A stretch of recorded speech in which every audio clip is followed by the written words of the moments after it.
Ustadz, apa hak suami terhadap HP istri? Karena banyak pertengkaran gara-gara HP.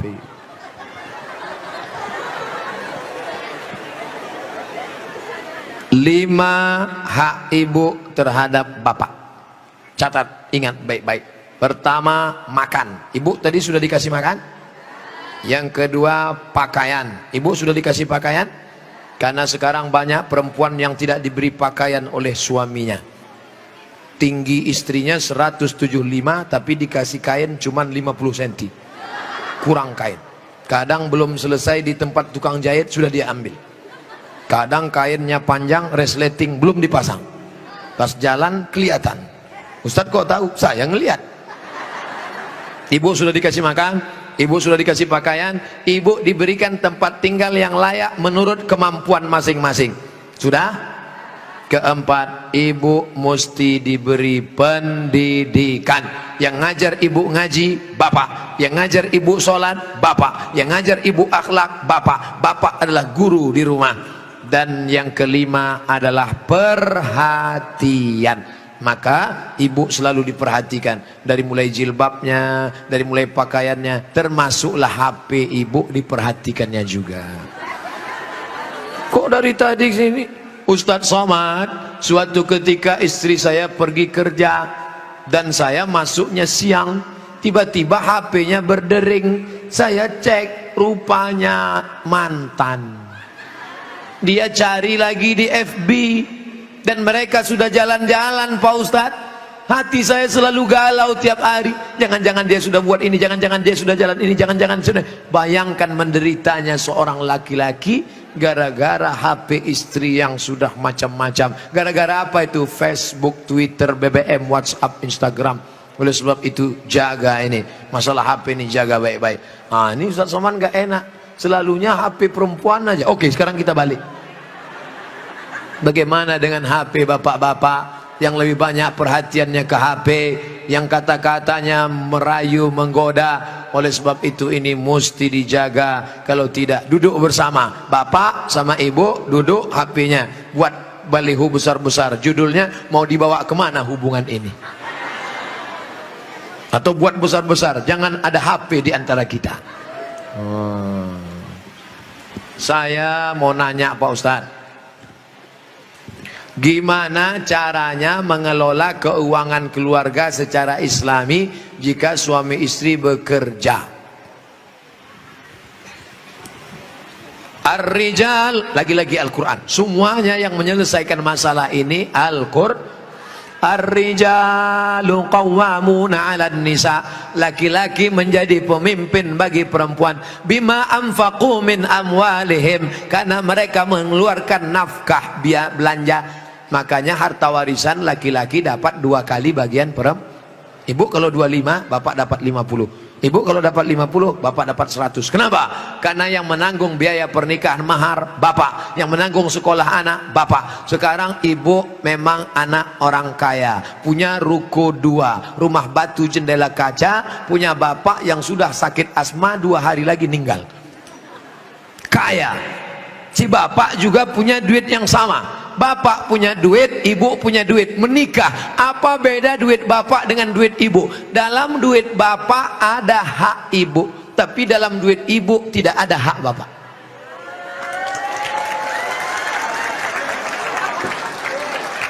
Dalam uang bapak ada kewajiban nafkah untuk ibu, dalam duit ibu tidak ada. Tapi karena ibu cinta mati, maka ibu berkata, "Mas, aku tahu engkau kere, miskin, susah melarat, tapi aku sudah terlanjur cinta padamu. Jangankan uang ini, nyawaku pun kuberikan. Ambillah semuanya, dengan syarat jangan kau nikah lagi." Nah, sudah jelas batasannya. Jadi kalau ada ibu punya kontrakan, PNS, pegawai, punya gaji, ibu tetap ngomong ke suami, "Mas, aku mau kirim uang ini ke anak yatim, mau biaya anak pesantren, mau kasih wakaf beras 1 karung." Tapi ibu ngomong ke bapak itu bukan minta izin, karena uang itu memang punya ibu. Ibu ngomong sebagai adab, sopan santun, tata krama, budi bahasa. Jadi bapak jangan kegeeran. Dan ibu jangan kurang ajar. Mas, ini uangku, ini kos-kosanku, ini rumahku, terserah aku. Kamu mau ikut ya? Kalau enggak, lebih dari kamu bisa aku dapatkan. Jangan, luka hatinya. Galah patah boleh disambung, kaca retak boleh direkat, hati yang sakit kemana obat akan dicari. Nah, oleh sebab itu maka jaga.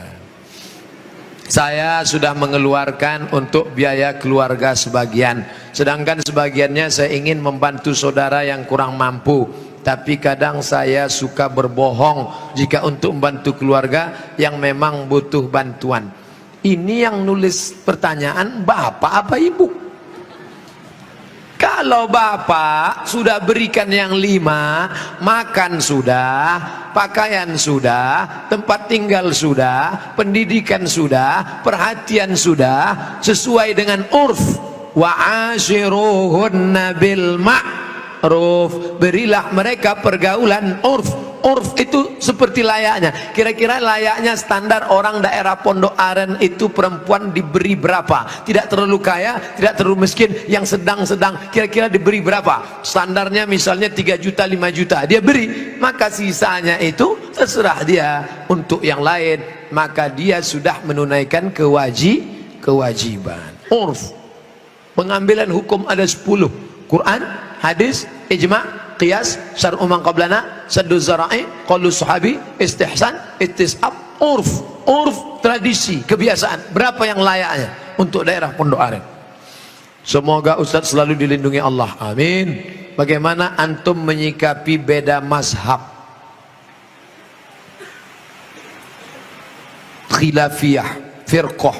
Bagaimana dengan ayat Allah, wa'tasimu bihablillahi jami'a, wa'tasimu, bersatulah, bihablillah, dengan tali Allah. Yang dimaksud tali Allah itu Islam, Al-Quran dan Sunnah. Adapun ijtihad ulama berbeda-beda, tapi kita di Indonesia sudah disepakati 3. Akidahnya Asy'ari, fiqihnya Syafi'i, tasawufnya Sunni, Junaid al-Baghdadi dan Abu Hamid al-Ghazali. Saya ulang sekali lagi, Ahlussunnah wal Jamaah akidahnya Asy'ari, fiqihnya Syafi'i, tasawufnya Sunni, Abu Hamid al-Ghazali dan Junaid al-Baghdadi. Maka kita pegang yang itu. Saya belajar di Maroko 2 tahun, mazhabnya Maliki.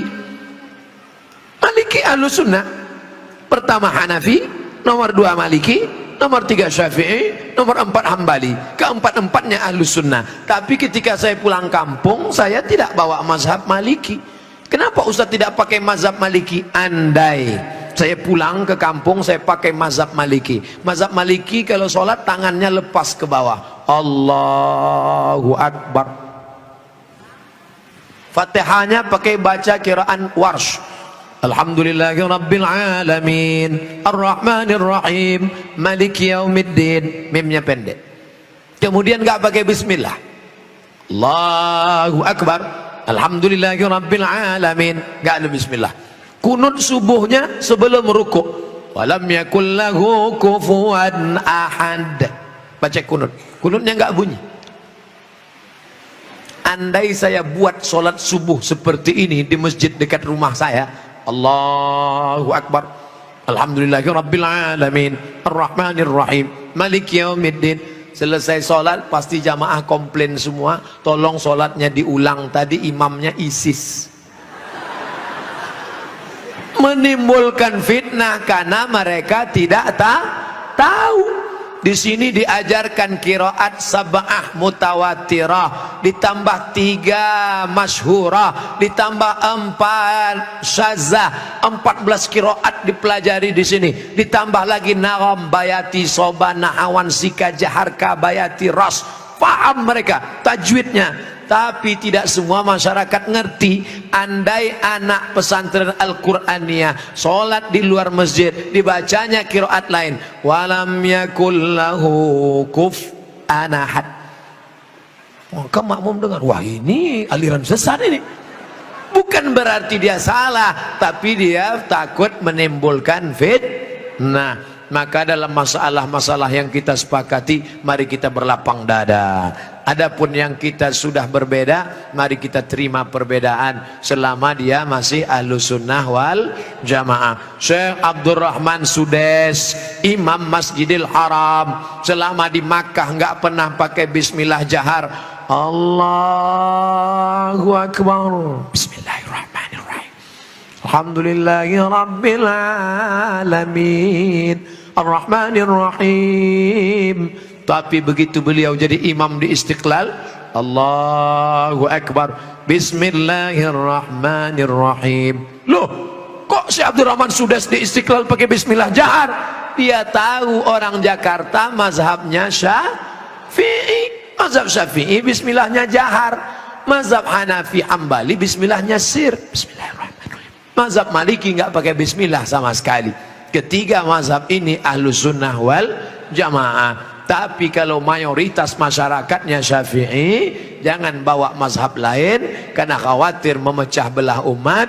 Menjaga persatuan lebih diutamakan daripada mengamalkan mazhab. Begitu yang diamalkan oleh para ulama. Kan ulama mengkategorikan bid'ah ada dua, bid'ah hasanah. Pertanyaannya Ustaz, kan Rasul bersabda kullu bid'atin dhalalah, kullu bid'atin dhalalah wa kullu dhalalatin finnar. Hadis ini kata Imam Nawawi hadisnya umum, hadis umum. Tolong belikan saya ayam, tolong belikan saya ayam. Ayamnya umum, ayam penyet, ayam patah, ayam pop, ayam sungsang, ayam fried chicken, ayam panggang, ayam bakar, ayam kampung, ayam hutan. Ayam apa? Setelah di jalan dia bingung, ini ayam apa? Nelpon sekali lagi, ayam apa? Ayam pop. Maka yang pertama tadi umum dikhususkan oleh yang kedua. Begitu juga kata Imam Nawawi yang mensyarah hadis Sahih Muslim, kullu bid'atin dhalalah, semua yang bid'ah itu sesat, umum. Tapi kemudian dikhususkan oleh hadis, man sanna fil islami sunnatan hasanatan, siapa yang membuat tradisi yang baik, falahu ajruha, dia dapat pahalanya, wa ajru man amila biha, dan orang lain yang melakukannya, selama tidak bertentangan dengan Quran dan Sunnah. Nah, sekarang ada orang mendefinisikan bid'ah hanya dengan 5 jari. Kalau tidak dilakukan Nabi, bid'ah. Kalau sudah bid'ah, masuk neraka. Kalau begitu pembahasannya, nanti kamu bisa memasukkan sahabat Nabi dalam neraka. Contohnya, ada sahabat Nabi yang sholat dari Isya sampai subuh ayatnya kul huwallah. Walil maghdubi alaihim waladdallin amin. Kul huwallahu ahad Allahu samad. Rakaat kedua kul huwallahu ahad Allahu samad. Rakaat berikutnya kul huwallahu ahad Allahu samad. Rakaat berikutnya kul huwallah. Itu pernah enggak dibuat Nabi? Enggak pernah. Kalau dipakai definisi, kalau enggak dibuat Nabi bid'ah, berarti sholat pakai kul huwallah dari Isya sampai subuh bid'ah, masuk neraka. Nama sahabat Nabi yang sholat begitu siapa? Qatadah bin Nu'man dalam kitab hadis Musnad Ahmad bin Hambal. Tapi perbuatan itu dibenarkan Nabi, sunnah takririyah. Oke, itu Nabi masih hidup. Bagaimana dengan Abu Hurairah? Abu Hurairah sebelum tidur malam menyimpul tali 2000 simpul tali dipakai bertasbih sebelum tidur malam. Subhanallah, subhanallah, subhanallah, subhanallah, subhanallah. Ada diajarkan Nabi, hai orang-orang beriman, sebelum kau tidur malam ambil tali jemuran, buat 2000 simpul, sebelum tidur petik 2000. Ada? Tidak ada. Jadi kalau didefinisikan, kalau tidak dibuat Nabi bid'ah, engkau sudah memasukkan sahabat Nabi ke dalam neraka, karena definisi yang singkat, yang pendek, pemiskinan. Oleh sebab itu ulama faham. Sudah saya tulis lengkap dengan dalil-dalilnya, 444 halaman terkait masalah bid'ah, bid'ah, bid'ah. Tidak semudah itu saudaraku. Ada namanya Imam Ibnu Taimiyah. Imam Ibnu Taimiyah kalau selesai sholat subuh dia tidak keluar masjid, dia melihat ke atas membaca Al-Fatihah sampai terbit matahari. Bismillahirrahmanirrahim, alhamdulillah rabbil alamin, arrahmanirrahim, maliki yaumiddin, iyyaka na'budu wa iyyaka nasta'in, sampai terbit matahari. Itu tidak pernah dilakukan Nabi. Kalau dipakai definisi, kalau tidak dilakukan Nabi bid'ah, berarti Ibnu Taimiyah sudah membuat bid'ah karena membaca Al-Fatihah dari sejak sholat subuh sampai terbit matahari. Maka jangan katakan bid'ah kalau tidak dibuat Nabi bid'ah. Ini tidak betul. Yang betul adalah kalau tidak ada dalilnya bid'ah. Selama ada dalil hadis qauli, hadis fi'li, hadis takriri, perbuatan sahabat, qiyas, ijma', maka perbuatan itu tidak bid'ah. Bagaimana pandangan Ustadz dengan laki-laki yang berambut panjang? Apakah itu termasuk menyerupai perempuan? Saya belajar ke salah seorang syekh. Ketika itu ada yang nanya, "Syekh, apa betul Nabi Muhammad itu rambutnya panjang?" Maka syekh menjawab, Nabi Muhammad itu tinggalnya di gurun pasir. Gurun pasir itu cuacanya panas. Maka kalau rambutnya pendek, nanti cahaya matahari kena ke kepala, maka dia bisa pusing, panas, dehidrasi, kurang cairan. Makanya Bapak Ibu ketika di Makkah disuruh pakai topi, pakai payung supaya jangan kena panas. Nabi kepalanya ditutup dengan 3. Yang pertama rambutnya. Rambut Nabi itu dari depan panjang sampai ke belakang. Yang kedua ditutup dengan qalansuah, topi. Setelah itu ditutup dengan imamah sorban. Kalau di atas kepala dililitkan namanya imamah. Kalau diletakkan di tengkuk namanya burdah. Kalau diletakkan di kepala seperti kerudung namanya ghutrah, bukan serben. Jadi Nabi kepalanya ditutupi dengan 3. Pertama rambutnya panjang sampai ke tengkuk, dari depan ini sampai ke tengkuk segini, tebal. Yang kedua qalansuah, kain penutup. Setelah itu baru sorban. Maka kita pun, kami pun ketika kuliah dulu di Arab pakai sorban. Pakai untuk apa? Supaya jangan kena panas terik. Musim dingin di bawah derajat 0, 5 derajat, 10 derajat, di bawah 0 dingin. Maka kepala juga ditutup pakai sorban. Sekarang kenapa Ustaz nggak pakai sorban? Saya sekarang kepanasan. Tapi saya tidak menyalahkan para habaib pakai sorban. Mereka mengikuti sunnah Nabi Muhammad sallallahu alaihi wasallam. Nah, jadi kalau ada laki-laki berambut panjang, tapi rasanya di tempat kita rambut panjang bukan untuk menutup kepala biar supaya jangan panas. Justru tempat kita makin rambut panjang makin kepanasan, ketombe. Jadi kira-kira rambut panjangnya kenapa? Kenapa rambut panjang? Ini. Tapi tidak semua yang berambut panjang itu karena mengikuti perempuan. Jadi tidak bisa kita hukum serta-merta kalau rambut panjang LGBT. Enggak. Maka yang LGBT itu kalau menyerupai perempuan, la'anallahul mutasyabbihin minar rijal bin nisa. Allah melaknat laki-laki yang menyerupai perempuan dan perempuan yang menyerupai laki-laki. Mudah-mudahan anak kita terjaga dari LGBT. Tapi sebetulnya LGBT itu nama yang terlalu keren. Orang malah bangga sekarang disebut itu LGBT, itu bangga. Saya tidak setuju dengan LGBT, tapi saya malu mau nyebutnya di depan para kiai. Boleh saya sebut? Jangan sebut LGBT. Buat sebut nama yang mengejek, merendahkan, menghinakan. Apa namanya? PLT, penyuka lobang tai. Itu yang cocok bagi mereka. Kotor, najis. Zaman Nabi LGBT ini hukumannya man wajadtumuhu ya'malu amala qaumi Lut.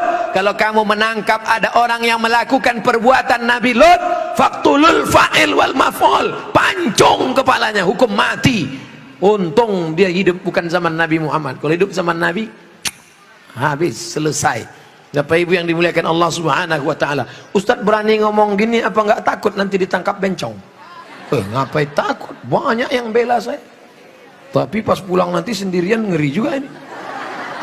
Insyaallah wa ta'awanu 'alal birri wat taqwa, saling tolong menolong dalam kebaikan dan ketakwaan. Wala ta'awanu 'alal itsmi wal udwan. Ingatlah saudaraku, ada satu kampung namanya kaum Sadum. Pernah dengar kata Sadum?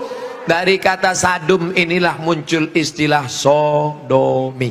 Sodomi artinya perbuatan orang sadum, umat Nabi Lut. Bagaimana hukuman Allah? Ja'alna 'aliyaha safilaha.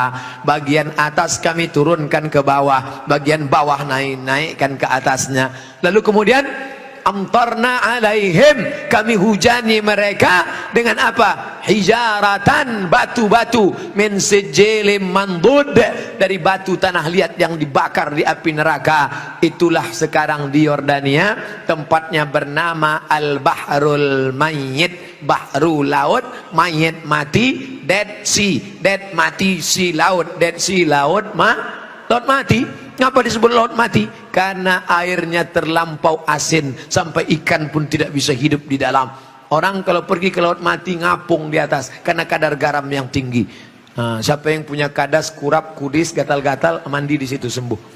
Di Yordania. Bapak Ibu yang dimuliakan Allah SWT, Pompei salah satu kampung yang diisi oleh homo. Lalu kemudian datang lahar dari bukit turun ke bawah, rata dengan tanah, sampai-sampai mereka berubah menjadi patung-patung batu karena ditimpa oleh lahar. Tidak sempat merubah ekspresi wajah orang homo yang mati dalam keadaan melakukan hubungan seksual terlarang, tak sempat merubah dari wajah kesakitan dengan wajah penderitaan. Begitu yang dialami masyarakat Pompei. Oleh sebab itu kita berdakwah, mengajak bukan karena benci, tapi karena ingin menyelamatkan supaya kita selamat. La ta'murunna bil ma'ruf, ajak mereka berbuat baik. Wala tanhauna 'anil munkar, larang mereka jangan sampai melakukan perbuatan mungkar. Kalau kamu diam saja, aku tidak khawatir, kata Sayyidina Ali, aku tidak khawatir tentang betul dan batil, batil dan betul, karena dunia ini isinya betul dan batil. Yang aku khawatirkan adalah ketika kebatilan merajalela, orang yang betul diam.